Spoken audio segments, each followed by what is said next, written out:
রাগ করলেন কি? যদি রাগ করেন তাহলে আমি কথা বলে বলবো না। রাগ করলেন কি? আপনার তিনটা কথা বলে দেব। কথা তিনটা যদি সত্য হয় সত্য বলবেন, মিথ্যার আশ্রয় নেবেন, আল্লাহর কাছে ঠেকা থাকবেন। কথাটা কি কইছি বুঝতে পারছেন? রাগ করলেন কি? আপনি এমন একটা ব্যক্তি যে কয় আইলো তার পিছেই যায়, গেলে পরে আপনার ক্ষতি হয়, লাভের মুখ দেখতে পারেন না। কথাটা ঠিক না ভাই? ঠিক। রাগ করলেন কি? এই কথাটা আগে পিছে কোনোদিন আমারে বলছিলেন? বলেন নাই। আপনার আরো দুইটা কথা বলে দিন। কথা দুটো যদি সত্য হয় সত্যই বলবেন, মিথ্যার কোনো আশ্রয় নেবেন না। মিথ্যার আশ্রয় নেবেন, আল্লাহর কাছে ঠেকা থাকবেন। কথাটা কি কইছি বুঝতে পারছেন? রাগ করলেন কি? যদি রাগ করেন তাহলে অবশ্যই আমাকে কমেন্ট বক্সে জানাবেন। বুঝলেন এই বিষয়টা? মানে মানুষের ভবিষ্যৎবাণী বলে দিতেছি এক্সেলের পরে এই ডায়লগের সময় আমি কথাটা বললাম। রাগ করছো কি? না রাগ করলা কি? পরে বলছে না রাগ করিনি। পরে ওনার হাত দেখে ভবিষ্যৎবাণী বলে দিলাম। এইভাবেই জিনিসটা ভাইরাল লেগেছে। রাগ করলেন কি? না না, এটা তো মানে কিভাবে বুঝবো বলেন? এটা তো হঠাৎ করে ভাইরাল হয়ে গেছে। আমি যদি জানতাম যে ভাইরাল হবে তাহলে তো আগেই জানতাম।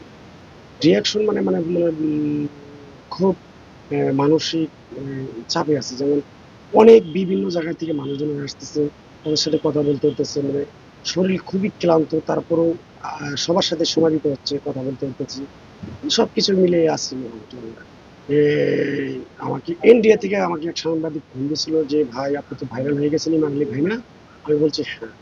কই আমি ইন্ডিয়া থেকে বলছি, আমি আপনার একটা সাক্ষাৎকার নিতে চাই, আমি তো বাংলাদেশে আসবো কিন্তু দু একদিনের ভিতরে। আমি বললাম ঠিক আছে, আসেন, সমস্যা নেই, অবশ্যই আপনাকে সাক্ষাৎকার দিব, কথা বলবো। তো অনেক মানে খুশি হয়েছে, অনেক আনন্দ পাচ্ছে যে আমার জামাই, কি আমার বাবা, আমার ভাই আজকে বিভিন্ন জায়গা থেকে লোকজন আসছে, তাকে জিজ্ঞাসাবাদ করছে, জিজ্ঞাসাবাদ করতেছে, বিভিন্ন ধরনের সমালোচনা হচ্ছে যে ভালো টাইমে। আমার তো আর ব্যাকগ্রাউন্ডে কোনো খারাপ রেকর্ড নিয়ে সমালোচনা হচ্ছে না, আমার ভালোটা নিয়ে হচ্ছে দেখেই আজকে আমি মানুষের কাছে জনপ্রিয়তা হয়েছি, আমার ফ্যামিলির কাছে জনপ্রিয়তা। মানে যারা যারা আমার এই ফ্যান ফলোয়ার আছে, যারা আমার পরিবারের ভাই বোনেরা আছে, তাদের কাছেও আমি অনেক অনেক কৃতজ্ঞ ভালোবাসা জানাই। এটাও একটা খুশির খবর যে আমার অভিনয়, আমার ডায়লগ যারা কপি করছে তারা তো আমাকে দেখেই ফলো করছে। আমার নামটা তো দিনে একবার হলো মনে করে যখন গল্পটা করে, অভিনয়টা করে, না রে ওই কবিরাজেরটা দেখে আমি আহ, করতেছি। এটাও একটা আনন্দের বিষয়, খুশির বিষয়। যারা টুল করে, যারা ভালো টুল করে তাদেরকে তো আমি ভালো চোখে দেখি। আর যারা আমাকে খারাপ মন্তব্য যারা টুল করে, এই কিছু কিছু ওই যে ইআই দিয়ে কিছু কিছু আমার ফেসটাকে নষ্ট করে যারা ব্যবহার করছে, এগুলো দেখলে তো আমার কষ্ট লাগে। কেন? আমি তো আর ভাইরাল খারাপ লিঙ্ক নিয়ে, খারাপ কথা বলে, খারাপ কিছু করে আমি তো ভাইরাল হইনি। আমি যেটা রিয়াল, যেটা সমাজে তুলে ধরলে মানুষের ভবিষ্যৎ ভালো হবে, প্রতারণার ফাঁদে পড়বে না। হ্যাঁ, তা তো অবশ্যই, কেস না স্যার।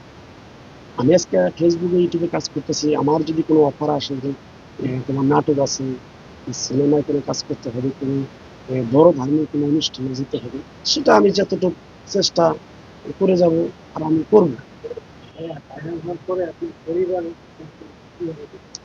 পরিবার তো এখন আনন্দ পাচ্ছে আমাকে নিয়ে অনেক। যেমন আমাকে আমার পরিবার, আমাকে আগে যদি বাসায় আসতাম আগে হয়তো কিছু বললেও বলতো, এখন যেহেতু ভাইরাল হয়ে গেছে আমার বাসায় অনেক মানুষজন যাচ্ছে, আমার ফ্যামিলিও আমাকে অন্যদিকে দেখতেছে যে না আমার ছেলে, আমার ভাই, আমার স্বামী, আমার আব্বু ভাইরাল হয়েছে ভালো কাজ নিয়ে। মিডিয়াতে তো দাদা অনেক কষ্ট করে আসছি। এই মিডিয়াতে আমি তো আগে রিক্সা চালাতাম, মাটি কাটতাম, মানুষের বাড়িতে কাজ করতাম। পরে ঢাকা আসলাম আমি আরো 17 বছর আগে। আইসা আমি বাংলা রিক্সা চালাইতাম। পরে যারা আমার সিনিয়র পার্সন আছে, যেমন আসাম আলী বাদানী ভাই, তারপরে মুজিবর ভাই, তারপরে হারুন সিঙ্গার ভাই, চিকন আলী ভাই, শামীম ভাই, আরো অনেক সিনিয়র পার্সন কিছু অভিনেতা আছে। আহ, তাদেরকে আমরা ফলো করতাম যে দেখি ওরা করতেছে আমরা কেন পারবো না। এই চেষ্টা চালিয়েই আমরা এটুকু আস্তে আসতে পারছি।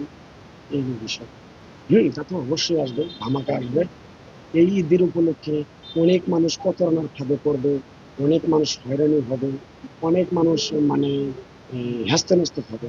সেগুলো ধরে আমি সেগুলো নিয়ে আমি আহ, আস্তে আস্তে আগাচ্ছি, আগাবো। সেটা সব সতর্কমূলক হবে, যেটা শিক্ষামূলক, যেটা রাস্তাঘাটে হচ্ছে, বাজারে ঘাটে বিভিন্ন ধরনের প্রতারণার ফাঁদ লাগাচ্ছে। যেমন কিছু কিছু আছে মলম পাটি, এই যে ঈদের আগে মলম পাটি মলম দিয়ে তার কাছ থেকে সবকিছু হাতে নিয়ে যায়, সেগুলো ক্যারেক্টার তুলে ধরবো। যত এই ভিডিওটা দেখে তারা যেন সতর্ক হয়, যেন আমি মলম পাটি, একজন একটা জিনিস দিল খামোড়া, একটা জিনিস নিলাম, সেটা চিন্তা ভাবনা করে সে নিবে, যদি খায় সেটা তার ব্যক্তিগত ব্যাপার। এগুলো নিয়ে আমি উঠবো। ভবিষ্যৎ পরিকল্পনা, আমি এই মিডিয়া থেকে আরো বড় হয়ে আমি আরো ভালোভাবে জীবনযাপন যেন করতে পারি, ফ্যামিলি নিয়ে সেভাবে চলতে পারি, এটাই আমার ভবিষ্যৎ।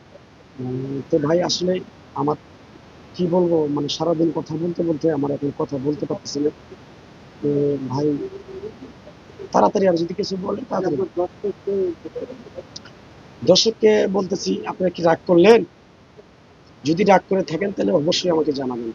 রাগ করলেন কি? দর্শক আপনারা এমন একটা ব্যক্তি, যে কয় আইলো দর্শক তার পিছেই যান, গেলে পরে আপনাদের ক্ষতি হয় লাভ হয় না। কথাটা ঠিক না ঠিক? রাগ করলেন?